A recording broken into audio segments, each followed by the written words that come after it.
So next, what we'll do is review the Matlab interface through the desktop application. I'll walk you through some key features of Matlab, help you get oriented to how to interact with the different elements of Matlab. And hopefully this will give you some confidence about both how to write code, where to write code, how to pull in data, and organize your Matlab analysis process. So the first thing we're going to do is open Matlab, and this will differ depending on the operating system you use and your setup. But in this case, on Windows, I have a Matlab icon on my taskbar.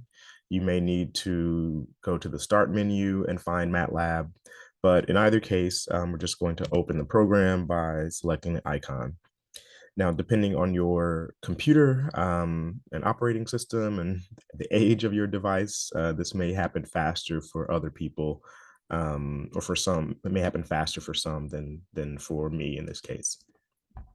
So right now MATLAB is loading, and one of the reasons why it takes quite a while to load on this computer is that I have many different components within MATLAB installed on my laptop, so I believe it's also trying to load those as well.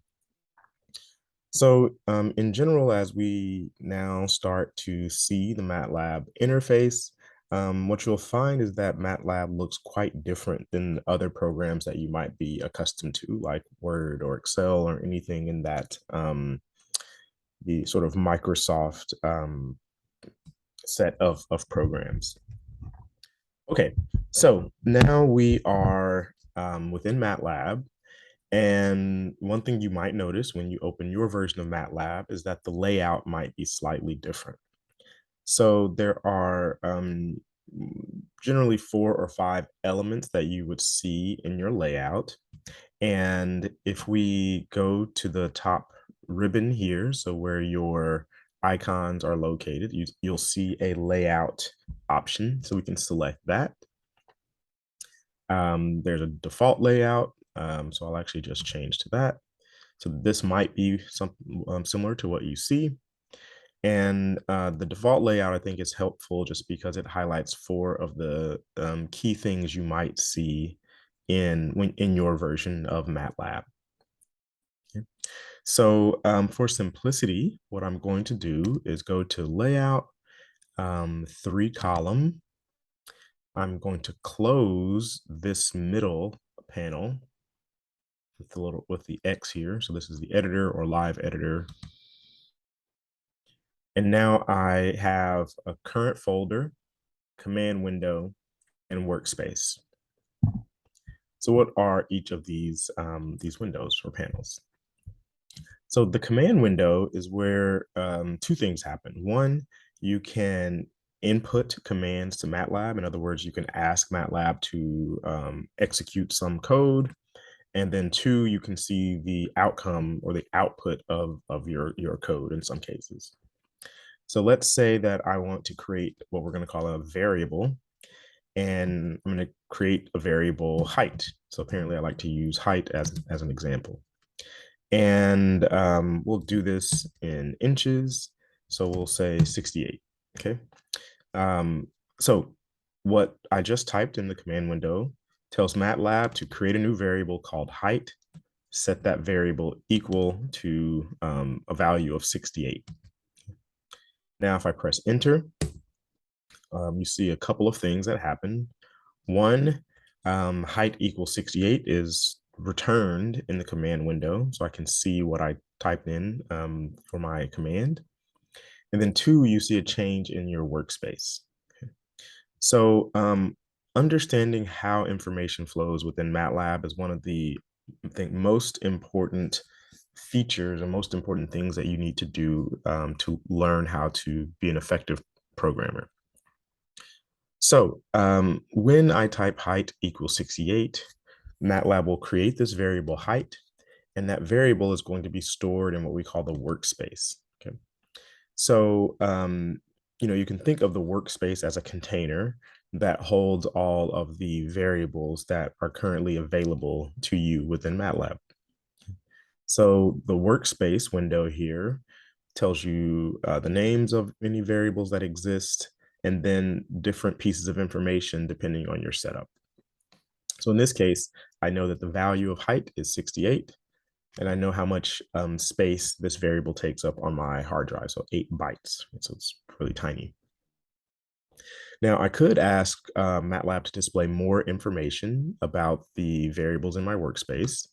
To do that, I would right-click over here in the workspace and then select any number of these features. So for instance, if I have a long list of numbers, I might want to see the mean or the range. Um, I might want to know, the size of a data set, so how many rows and columns and so on. So just again, beware that some of these things may look different if you're looking at different people's version of MATLAB, depending on what their preferences are. Okay, so talked about the command window, one place where you can input commands, you can do what we call functions or run scripts. Then once those commands are executed and you create variables, those variables are generally in this, what we call base workspace. So later on in the course, we'll talk about the fact that MATLAB has you could have many different workspaces depending on the type of code you're running. And one of the skills that you'll want to develop as you're debugging your code is understanding in which workspace you're currently working, or in which workspace you might find certain variables. All right. So the third window here that is really important is your current folder. So there are kind of two elements to this current folder that you should be aware of. So first, you want to know where this folder lives on your computer. And that's actually shown right above here in this bar. Right? So I can see that here I have on my C drive, there's a folder called users, my username. In there I have a documents folder, a subfolder called USC, another folder called projects, and then this bipedal walker. So this is some code that I've been working on recently. But let's say that I want to change this folder to a folder that we would use in class. So what I can do is click this button. So if I hover over it, it's going to ask or provide this option to browse for folder. So I'll select browse for folder. Now I can choose any folder on my computer. In this case, I'll go USC teaching BKN 553. I'll go to this year's course. And actually, I'm going to create a new folder called MATLAB code. Right? Then select folder. So you see, I just created a folder called MATLAB code. This is just something that I would use to organize the code that we use for class. And right now this folder is empty, right? There's no code that we've been using. So the reason why it's really important to understand where your current folder, the reason why it's important to understand the current folder where you're working and its contents is that ultimately we're using MATLAB for data analysis. And so when you write commands to, let's say, load a data set, you need to understand where that data is located and make sure that you tell your code that location appropriately. And so we'll get into, again, later on, different ways that you might do that. Okay. So the next window that is really useful in MATLAB is what we call the editor. Okay. And so to open the editor, I'm going to select this option or this icon called New Script. And now the editor has opened in this sort of middle window. So when I'm coding, I'm usually working on a laptop, and I don't like to have 4 windows. It's quite crowded and it's hard to see things. So what I will often do is what's called undock this window. Okay. So to undock the window, I can just press down, undock, and now you can see it's a much bigger version of the editor, and now I can read whatever code I'm writing. So when we talk about programming and code, really what we're doing is just writing a text file. So you could write all your code in something like Notepad and then save it in the appropriate format and run it in MATLAB. But one of the reasons why we use editors in MATLAB and other languages is that these editors have what we might refer to as smart features that really help you write your code more efficiently. Okay. So just like we did in the command window, I could do, height equals 68. And I could save, this is again just a text file. I can save it. I'm going to say, call this, height basic underscore height. So when you're working in the editor and you save these text files, we'll refer to them as scripts from now on. Your scripts are saved in a MATLAB format called an M file. Okay, so when we talk about M files, all we're saying is that you have a text file that you've saved with the extension or the end of the name as .m. So you don't need to type .m. That happens automatically when you save the file in the editor. So you'll see now in this tab that now I've changed the file name to basic height. If I leave my cursor here, you see and you read through the path, you can see that this file is saved in my MATLAB code folder. Okay. So now that I have my first script here, I can run this code. And so instead of just, if I press enter, right, that doesn't run my code, it just moves to the next line.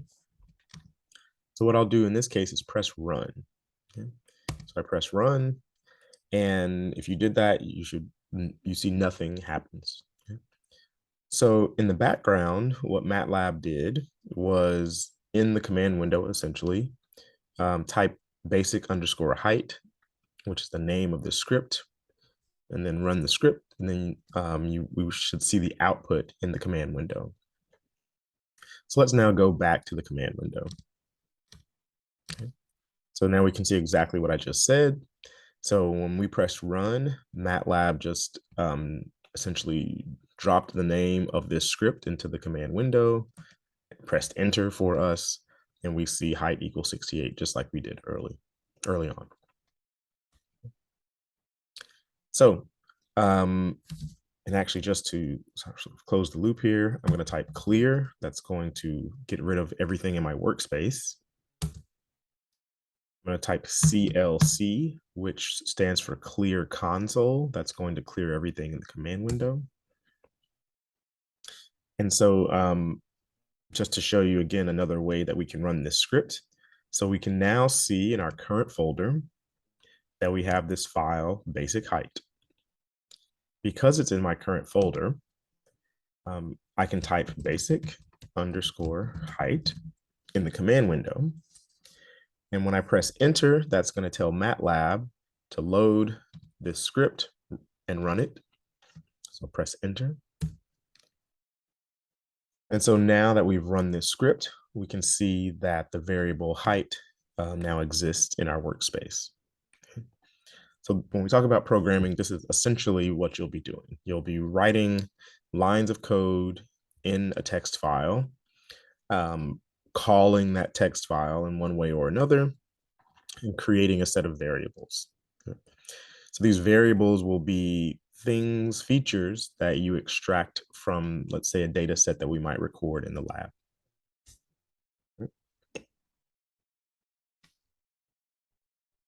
So one additional thing that I want to review today is how do we actually get data into MATLAB? Okay.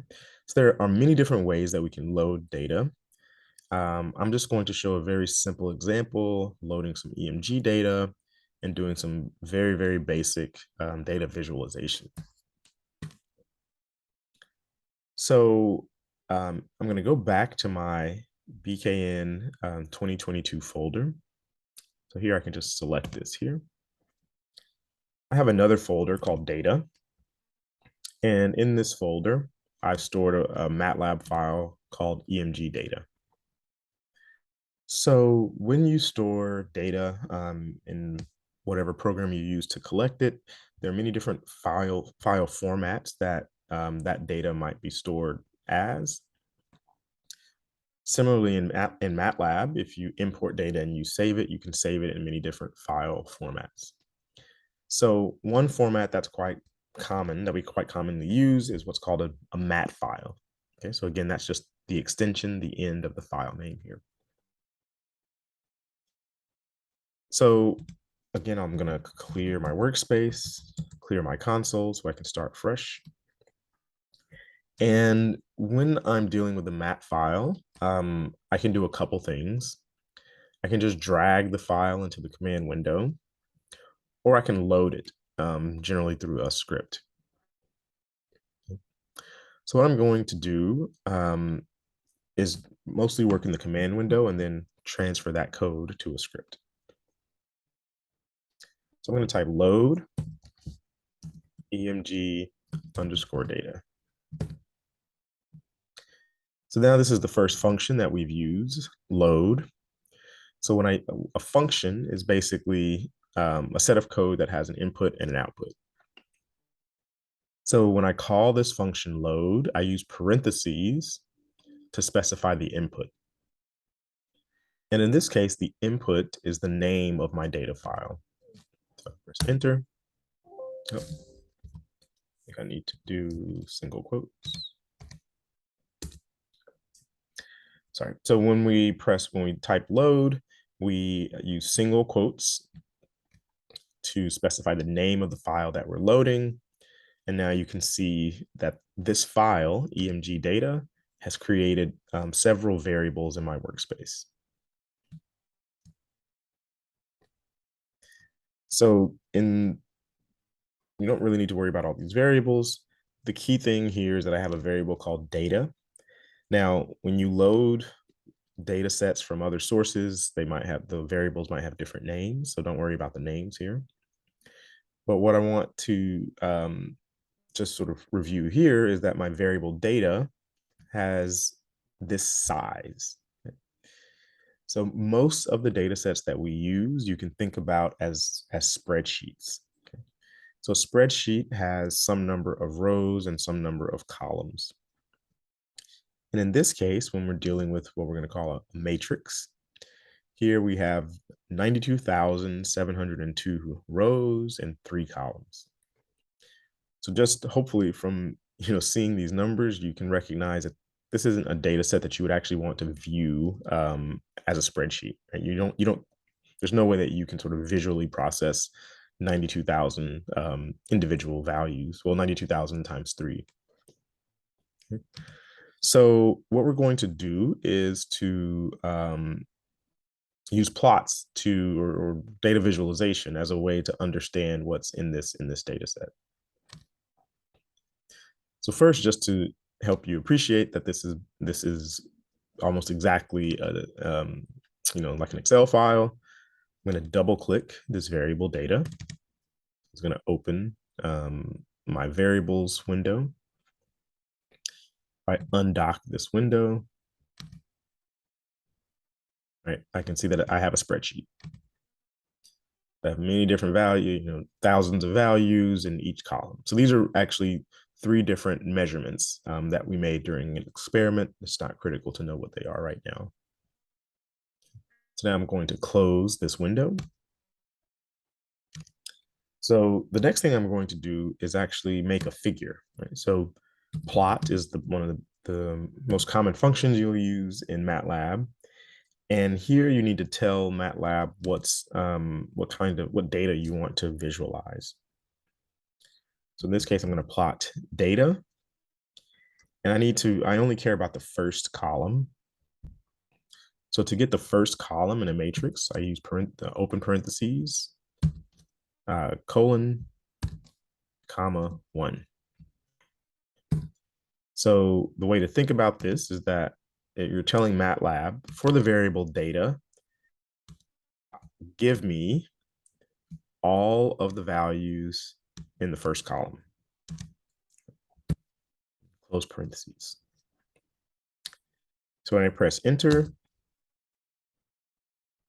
I see that a figure pops up, and this is EMG data from, I believe, the biceps. So in this task, you can see that each burst of this, when the signal is sort of bursting, that's when the muscle is active, and then eventually it goes back down to baseline or values near zero when the muscle's at rest. And each of these long sets of activity correspond to sets of muscle contractions where the person was basically holding a contraction or performing a contraction that was as large as possible. So in general, when we're making figures, we really want to have meaningful numbers on the X and Y axes. We might label this, we want to label our X axis using this function called X label. And here, this is sample number. And our Y label is going to be EMG. And I believe this is in, let me pull this up. I don't know what the gain was. Let's imagine that it's millivolts. All right. So now I've added, X label and the Y label so that when you display this figure to someone, they have some idea of what the numbers mean on each axis. Okay. So that's just a very, very basic example of data visualization. So I've now used, 4 different commands in the command window. And in general, this is not how you would really be programming, right? I haven't saved this anywhere. If I need to do it again, I don't really have this. I have to type everything over from scratch. All right, so what I'm going to do is actually copy these 4 lines of code, create a new script, paste this code, and I'm going to go to the top, press enter, do something new here. So I'm going to add what we call a comment. So this is text that is not actually code. I'm just going to say plot or load and plot EMG data. I'm going to save this script. Plot data. And one thing that you'll notice is that I'm trying to use file names for my scripts that are meaningful, so I know what that file does. And now that I've saved it, I'm going to hover over here, close this figure, press run. Now MATLAB executes all the commands that I wrote in this script. So just in general, so what we've done now is we've reviewed the MATLAB interface, written some very basic code in the command window, and now created a script that automatically loads data, plots the data, and adds some label to our axes.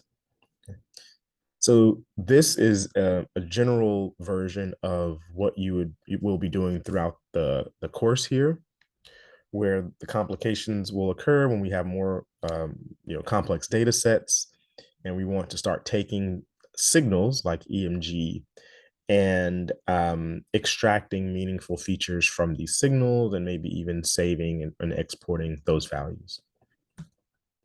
Okay, so one of the major things that you will encounter with programming is that there will be things that you don't understand how to do. And one of the reasons why we continue to use MATLAB is because MATLAB has a very excellent help installed or help function in the program.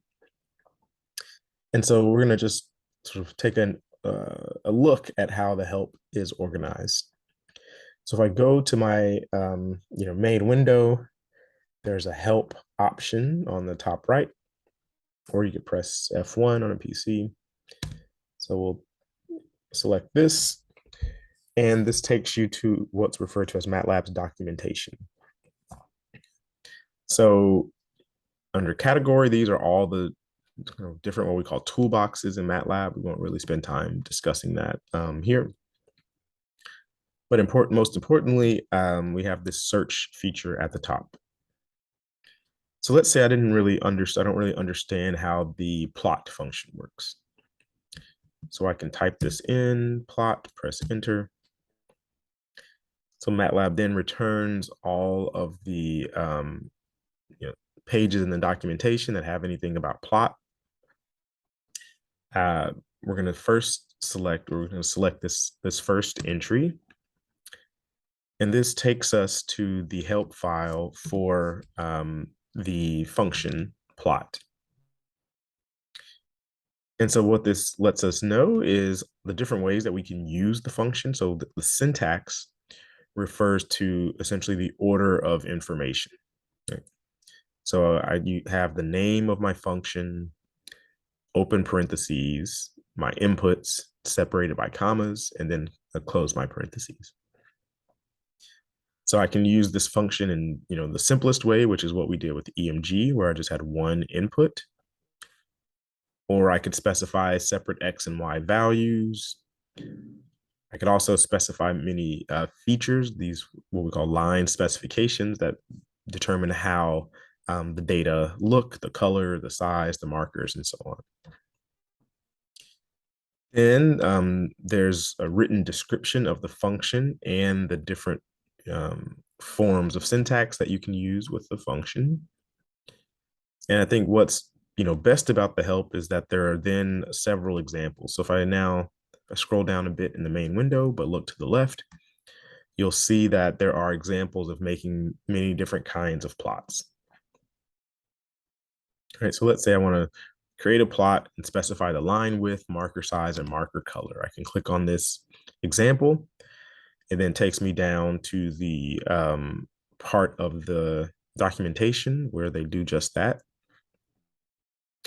And so what we can see here is that in this example, there are two variables, X and Y, that are created. And you don't need to really worry about the details of how they're created here. A new figure is opened, and then X and Y are plotted with several different features specified, right? The width of the line, the size of the marker, the outside edge, color of the marker, and the marker face color, right? And this is the figure.